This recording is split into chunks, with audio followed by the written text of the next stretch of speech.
തരത്തിലുള്ള കൊയ്ത്ത് മെഷീൻ ഉണ്ട് കേട്ടോ. ഈ ടയർ വണ്ടി ഉണ്ട്, ഇതിനേക്കാൾ കുറച്ചുകൂടി ഹൈറ്റും കാര്യങ്ങളൊക്കെ ഉള്ള വണ്ടി ഉണ്ട്. അതായത് ട്രാക്ടറിന്റെ എഞ്ചിനൊക്കെ വെച്ചിട്ടുള്ള ഒരു ടയർ വണ്ടി വരാണ്ട് കൊയ്ത്ത് മെഷീൻ. അത് ഇത്ര നല്ല രീതിയിൽ നമുക്ക് നെല്ല് കൊയ്തെടുക്കാൻ പറ്റില്ല.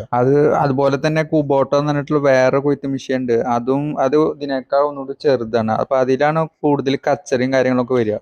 അപ്പൊ അത് നമ്മൾ അങ്ങനെ വിളിക്കാറില്ല. അപ്പൊ അതുകൊണ്ടാണ് ഈ കർത്താർ ചെയിൻ നമ്മൾ വിളിക്കുന്നത്. ഇതാണ് ഇന്ത്യയിലെ തന്നെ ഏറ്റവും നമ്പർ 1 ആയിട്ടുള്ള കൊയ്ത്ത് മെഷീൻ. അപ്പൊ ഈ കൊയ്ത്ത് മെഷീനിൽ തന്നെ 2-3 തരത്തിലുള്ള പ്രോസസ്സ് കഴിഞ്ഞിട്ടാണ് നമുക്ക് നെൽമണി ആ കുഴലിലൂടെ പുറത്തേക്ക് വരുന്നത്. അപ്പൊ അറിയാത്തവർക്ക് വേണ്ടിയിട്ടാണ് എന്താ നമ്മൾ പറയുന്നത്. കൊയ്തെടുത്ത നെല്ല് അടിയിൽ കൂടെ ചെന്നിട്ട് അതിന്റെ നെൽമണി വേറെ തിരിച്ചിട്ട് അതിന്റെ വൈക്കോല് ബാക്കിൽ കൂടെ വേസ്റ്റ് ആയിട്ട് പോവുകയും ചെയ്യും. നെൽമണി ഒരു മോട്ടോർ വഴി അതിന്റെ മേലത്തെ ഈ ടാങ്കില്, ഇപ്പൊ നമ്മൾ കണ്ട പോലത്തെ ഈ ടാങ്കിൽ വന്നിട്ട് നിറയും. ആ ടാങ്കിന്റെ കപ്പാസിറ്റി എന്ന് പറയുന്നത് 700 കിലോനാണ്. 700 to 750 കിലോനായി കഴിഞ്ഞാൽ കൊയ്ത്ത് മെഷീൻ ഇങ്ങനെ അലറടിക്കും.